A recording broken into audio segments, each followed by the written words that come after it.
क्या है, जीरो है। जब ये मैक्सिमम पे जाता है तो करंट क्या होता है, जीरो। जब इसका हम पावर निकाले तो पावर इस तरह से निकल जाएगा, एक यहां से, एक यहां से, एक यहां से, यानी ये यहां से यहां आया और यहां से यहां आया। तो इस तरह से हम कह सकते हैं कि पावर का जो एवरेज है ये आ जाएगा आपका कितना, जीरो। क्योंकि वोल्टेज या करंट का हाफ साइकिल, पॉजिटिव में हाफ साइकिल में पावर में पॉजिटिव में एक बार आ जाता है, एक बार कितना आ जाता है, नेगेटिव में। तो इस तरह से हम लोग कह सकते हैं कि प्योर इंडक्टिव जो होता है उसका पावर क्या होता है, जीरो होता है। पावर क्या होता है, एवरेज पावर जो निकालते हैं हम लोग, ये जीरो होता है। ये जीरो होता है। आइए इसको हम लोग मैथमेटिकल रूप से जानते हैं कि ये जीरो कैसे होता है।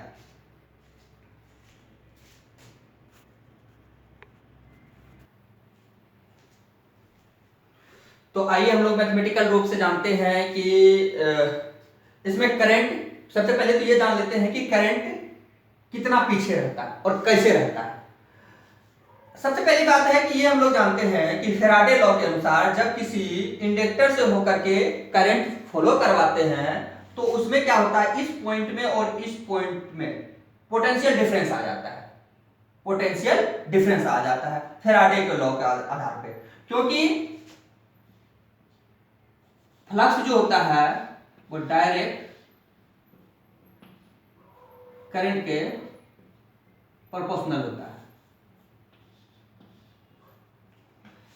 तो यहां L इंडक्टेंस है इसका, तो फैराडे लॉ के अनुसार इसमें कितना ईएमएफ जनरेट होगा, तो हम लोग कह सकते हैं L I dt, L I dt कह सकते हैं ना। और लेंज लॉ के अनुसार ये इसका विरोध करता है, जिसमें माइनस लगा दिया। आइए अब हम लोग लगाते हैं किरचॉफ्स लॉ। कौन सा लॉ, किरचॉफ्स लॉ, किरचॉफ्स के वोल्टेज लॉ, केवीएल से क्या होता है, किरचॉफ्स वोल्टेज लॉ है T इक्वल टू 0। तो हम लोग यहां लिख सकते हैं कि V minus L I dt 0। तो V बराबर क्या हो गया, L I dt। आइए यहां से देखते हैं, इसको साफ कर देते हैं।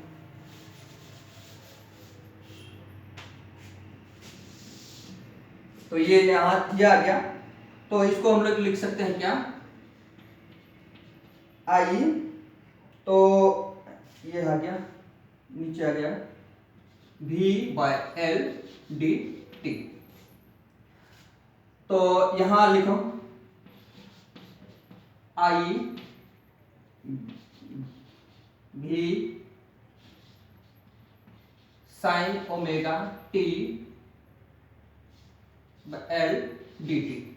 ये V के स्थान पर हम लोग मैक्सिमम वोल्टेज और साइन ओमेगा इसलिए लिखे कि कांस्टेंट नहीं है, ये वेरिएबल है, तो वेरिएबल के लिए तो ये लिखना होगा। अब दोनों तरफ हम क्या करते हैं, इंटीग्रेशन लगाते हैं।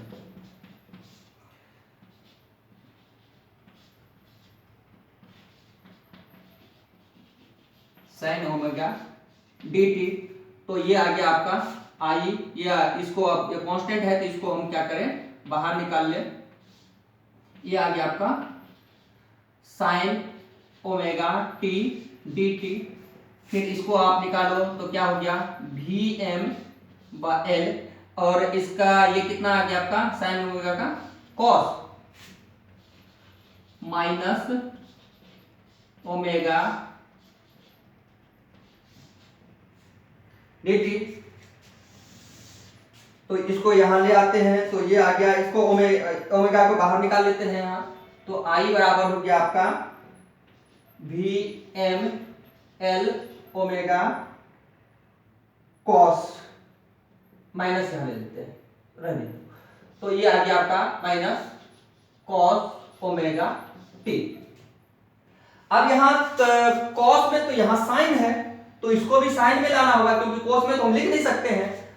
क्योंकि दोनों को साइन में लाना होगा, तो हम लिखेंगे आई भी एम। अब इसको लिख सकते हैं cos थीटा बराबर sine 90 minus theta, sine 90 minus theta. अब ये आ गया, इसके स्थान पे ये जिस तरह से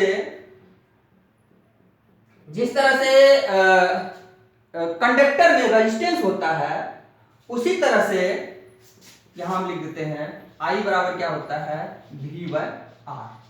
जिस तरह से कंडक्टर में रेजिस्टेंस होता है, उसी तरह से इंडक्टेंस में इंडक्टेंस रिएक्टेंस होता है, जो क्या करता है, जिस तरह से रेजिस्टेंस कार्य करता है उसी तरह से इंडक्टेंस कार्य करता है। तो हम इसके स्थान पर लिख देते हैं आपको, तो साइन को इस तरह से भी लिख सकते हैं हम, साइन माइनस है इधर आ गया, तो ये हो गया क्या ओमेगा टी माइनस इधर 90 जाएगा, तो 90 को ये लिख सकते हैं। तो इस तरह से हम लोग कह सकते हैं कि sign omega T minus pi by 2, यानी वोल्टेज आ गया आपका क्या V maximum sign omega T, ये आ गया आपका वोल्टेज, और करंट क्या है उससे माइनस पाई बाय 2 पीछे चल रहा है। इस तरह से हम लोग कह सकते हैं कि वोल्टेज से ये क्या करता है पाई बाय 2 यानी 90 डिग्री पीछे चलता है, यानी लेग करता है क्या करंट लेग कर रहा है। चलिए इसको और आगे बढ़ाते हैं, हम देखते हैं। तो आइए देखते हैं, तो वोल्टेज कितना था V M maximum voltage sine omega T, तो करंट क्या निकला था अभी, करंट जो हम लोग कैलकुलेशन की वजह करके निकाले थे, तो maximum current sign omega T minus pi by 2, यानी करंट पाई बाय 2 पीछे चलता है। इसमें हमने बताया कि जिस तरह से कंडक्टर में रेजिस्टेंस होता है, इसी तरह से इंडक्टर के अंदर इंडक्टिव रिएक्टेंस होता है। ये इंडक्टिव रेजिस्टेंस जैसे हमने अभी लिखा था इससे पहले ओम्स लॉ के आधार पर V है R, ये होता ना। तो इसमें अभी हम लोग लिखे थे कि I बराबर V M बाय L, तो इसमें ये लिखना होगा, ये ओमेगा। तो इसको अगर हम इसको इस साइड ले आए, तो ये आ गया L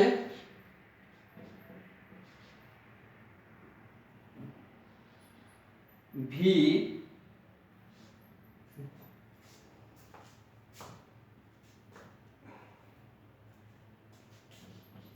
आई है।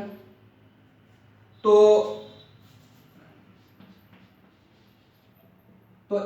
इसके स्थान पे हम लोग लिख सकते हैं ये, तो L यहां इस तरह x L बराबर हो गया L, यहां ओमेगा क्या है फ्रीक्वेंसी है, यहां ओमेगा क्या है फ्रीक्वेंसी है।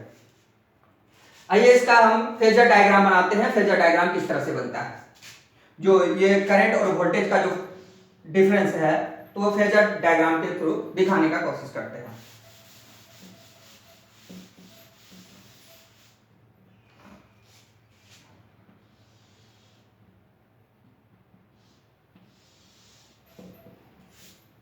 वोल्टेज ओमेगा टी पे है, तो मान लो आपकी वोल्टेज ओमेगा टी है,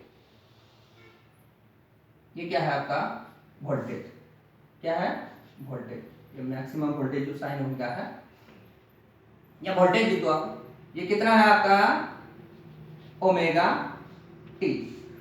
और करंट कितना पीछे है इससे, करंट पाई बाय 2 पीछे है, तो ये करंट कहां चला आएगा, ये करंट पाई बाय 2 आपको यहां आएगा, यानी omega T minus pi by 2, ये है आपका क्या करंट। ये आ गया आपका फेजर डायग्राम, क्या आ गया ये आपका फेजर डायग्राम। अगर इसको हम इस रिलेशन बताएं इन दोनों के बीच, तो इस तरह से आप बता सकते हो। ये आ गया आपका वोल्टेज, ये आ गया आपका क्या, करंट। ये आ गया आपका वोल्टेज और ये आ गया करंट। अगर हम कैलकुलेशन के थ्रू पावर भी निकालने की कोशिश करें तो वो भी आपको 0 आएगा। देखो लिख लिए होंगे, साफ करें। चलिए देखिए, V बराबर क्या होता है, I इंटू आर। तो सॉरी, P बराबर पावर बराबर, तो एवरेज का अगर हम लोग बात करें तो ये भी एवरेज में आएगा, V इंटू आई क्या, एवरेज।